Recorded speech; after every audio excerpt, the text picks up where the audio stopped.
कामकाजी बहू। रवीना के 2 बच्चे थे। वो एक बड़ी कंपनी में काम करती थी। उसके ऑफिस जाने के बाद उसकी सास उसके बच्चों को संभाला करती, लेकिन रवीना को इसकी कोई कदर नहीं थी। एक दिन रवीना अपनी माँ से फ़ोन पर कहती है, मम्मी क्या बताऊं, मेरी सास तो बिल्कुल अच्छी नहीं है। वो समझती नहीं है कि मुझे कितना काम करना पड़ता है।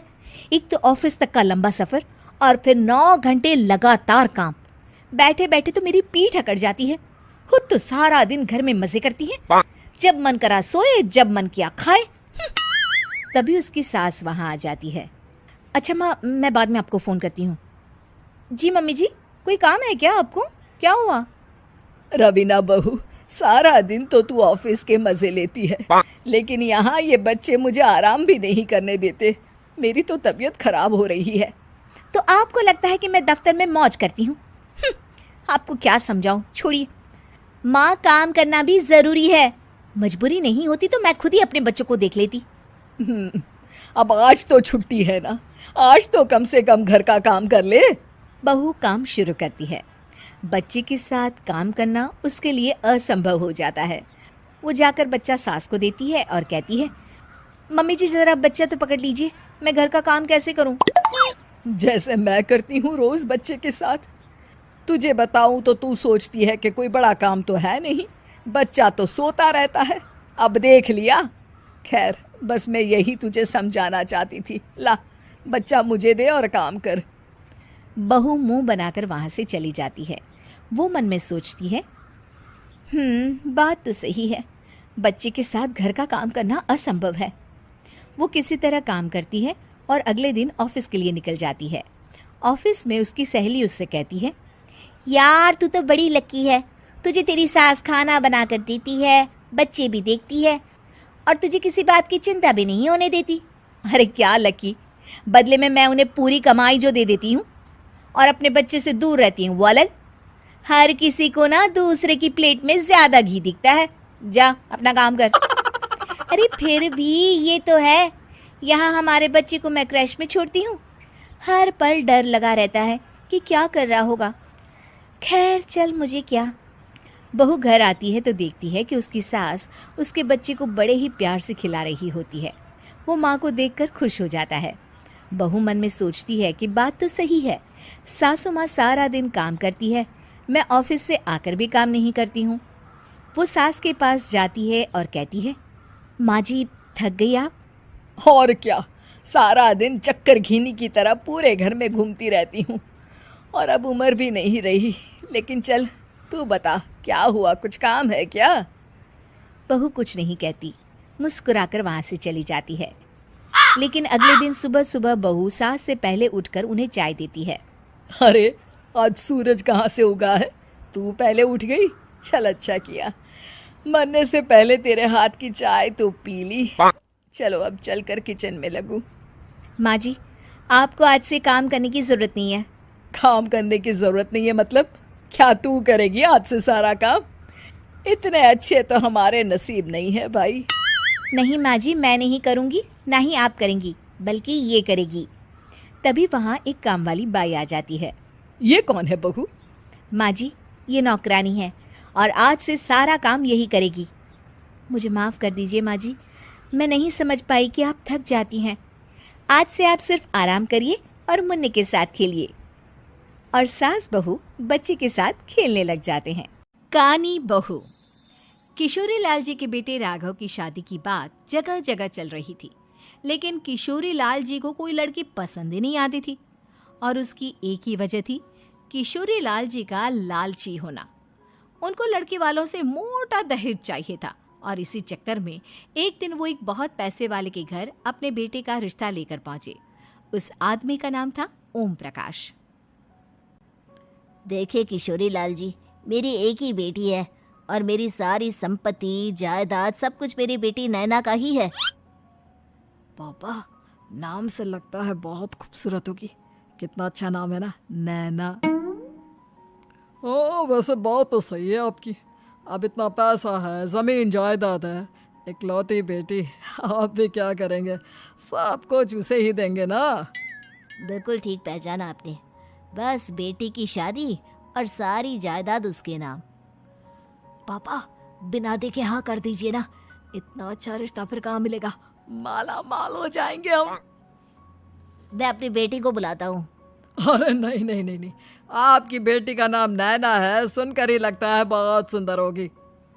रहने दीजिए अंकल, मैं तो आपकी बेटी के नाम से ही इतना खुश हो गया हूँ कि उसे बिना देखे शादी करने को तैयार हूँ। अब तो मैं उसका चेहरा सीधे शादी के बाद ही देखूंगा। और इस तरह राघव नैना का चेहरा नहीं देखता और उससे शादी कर लेता है। शादी के बाद अपनी सुहाग रात पर जब राघव नैना का घूंघट उठाकर देखता है तो नैना की आंखें बंद थी।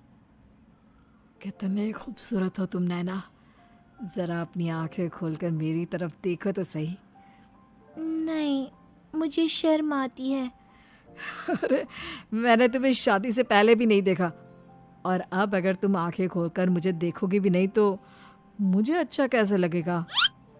इससे पहले कि नैना अपनी आंखें खोलकर राघव की तरफ देखती, अचानक से लाइट चली गई और राघव नैना को पूरी तरह से देख भी नहीं पाया। अगली सुबह नैना राघव के लिए नाश्ता बनाकर लेकर आई। अरे ये क्या, आधा पराठा सेका हुआ है और आधा बिल्कुल कच्चा। ये तुमने क्या किया नैना? बहू, तुमने क्या आधा पराठा तवे से नीचे लटका कर रखा था जो आधा सिका है और आधा कच्चा? मुझे जितना दिखेगा उतना ही तो सीखूंगी ना पापा जी।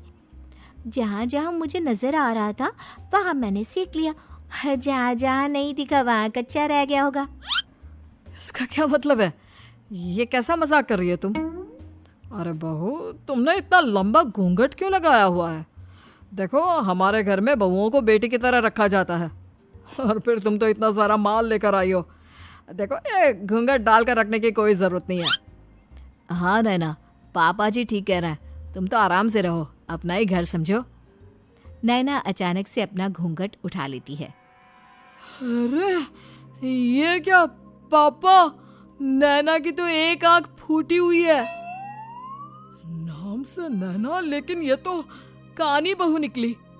मेरे साथ धोखा हुआ है, धोखा। बिना दिखाए अपनी कहानी लड़की मेरे संग ब्याह दी। मुझे कहानी भी नहीं चाहिए। मुझे अभी ओम प्रकाश जी से बात करनी पड़ेगी। आखिर उन्होंने मेरे साथ ऐसा किया क्यों? अरे, आप लोगों ने ही तो पापा से कहा था कि आप लोग शादी से पहले मुझे देखना नहीं चाहते। अब मेरे पापा पर क्यों इल्जाम लगा रहे हैं? अरे लेकिन उन्हें बताना तो चाहिए था ना कि तुम कहानी हो, एक आंख से तुम्हें दिखाई नहीं देता। किशोरी लाल और राघव नाराज होकर ओम प्रकाश को अपने घर बुलाते हैं। पापा जी, ये आपने क्या किया? शादी से पहले बताया क्यों नहीं कि नैना की आंखों में परेशानी है? अरे, आप ही ने तो लड़की देखने से मना कर दिया था। अरे लेकिन आप बता तो सकते थे। आपको तो हमारी बेटी की प्रॉपर्टी चाहिए थी, वो भी पूरी की पूरी। अब क्या हुआ अगर उसे आधा दिखाई देता है? प्रॉपर्टी तो आपको पूरी मिल गई ना। अरे ये क्या बात हुई? मेरी शादी प्रॉपर्टी से नहीं, आपकी बेटी से हुई है। अब ये तो पहले सोचना चाहिए था, तब तो मेरी प्रॉपर्टी देखकर तुम्हारी जुबान लपलपा रही थी। लेकिन मैं कानी लड़की को अपनी बीवी बनाकर नहीं रख सकता। पापा, कुछ करिए ना आप। हाँ, करता हूँ। देखिए ओम प्रकाश जी, आप हमारे साथ ऐसा नहीं कर सकते। और तुम देखो, अगर तुमने मेरी बेटी से शादी तोड़ी ना, तो जो भी प्रॉपर्टी मैंने तुम्हें दी है वो तो पूरी की पूरी वापस ले ही लूंगा, और आधी प्रॉपर्टी तुम्हारी भी लूंगा। अरे मेरी आधी प्रॉपर्टी भला क्यों लेंगे आप? इसलिए क्योंकि मेरी बेटी को आधा नजर आता है और उसकी नजर अभी तक तुम्हारी आधी जायदाद पर ही पड़ी है। अब तुम उसे घर से निकालोगे तो कुछ तो लेकर जाएगी ना। और अगर हम आपकी बेटी को अपने घर की बहू बनाकर रखे तो? तो तुम्हारी पूरी प्रॉपर्टी तुम्हारी ही रहेगी, और जो मैंने तुम्हें दिया है ना, उसमें से बस मैं आधा लेकर जाऊंगा।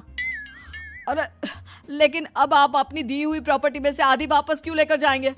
अगर मैं आपकी बेटी को अपनी पत्नी बनाकर रखने को तैयार हूं तो?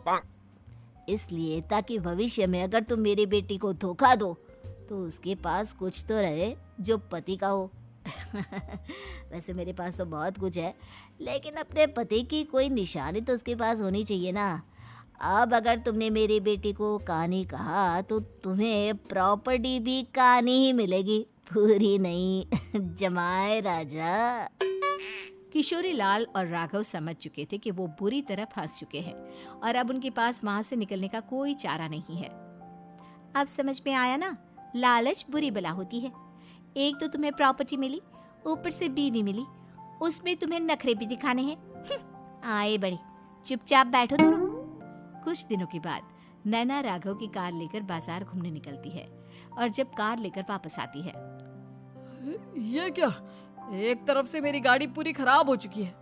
लगता है तुमने मेरी गाड़ी को किसी दूसरी गाड़ी के साथ एक्सीडेंट किया है। अरे अरे, कितना बड़ा नुकसान कर दिया तुमने बहू। वो क्या है ना पापा जी, मुझे एक आंख से दिखाई नहीं दे रहा था, सामने से गाड़ी आ रही थी। मुझे तो सिर्फ आधा ही दिखाई दिया और वो गाड़ी मेरी कार से रगड़ते हुए निकल गई। अब मैं क्या करूं बताओ? आप इसे ठीक कराने के पैसे कौन देगा, तुम्हारे पापा? तुमने मुझसे इस तरह से बात की? अभी रुको। नैना राघव की शिकायत ओम प्रकाश को कर देती है। देखो राघव, अब जो मेरी आधी प्रॉपर्टी तुम्हारे पास थी ना, उसमें से आधी और मैं लेकर जाऊंगा, क्योंकि तुमने मेरी बेटी को डांटा। अरे नहीं नहीं पापा जी, गलती हो गई, माफ कर दो। गलती की तो कोई गुंजाइश ही नहीं। अगली बार मेरी बेटी को डांटा तो बची हुई आधी में से आधी और ले जाऊंगा।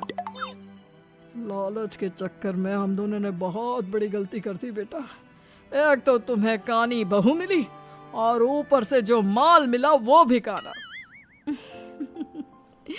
इस तरह राघव की हर एक गलती पर ओम प्रकाश उसकी प्रॉपर्टी का आधा आधा हिस्सा लेकर अपना सारा माल वापस ले गया और राघव को कानी बीवी से काम चलाना पड़ा।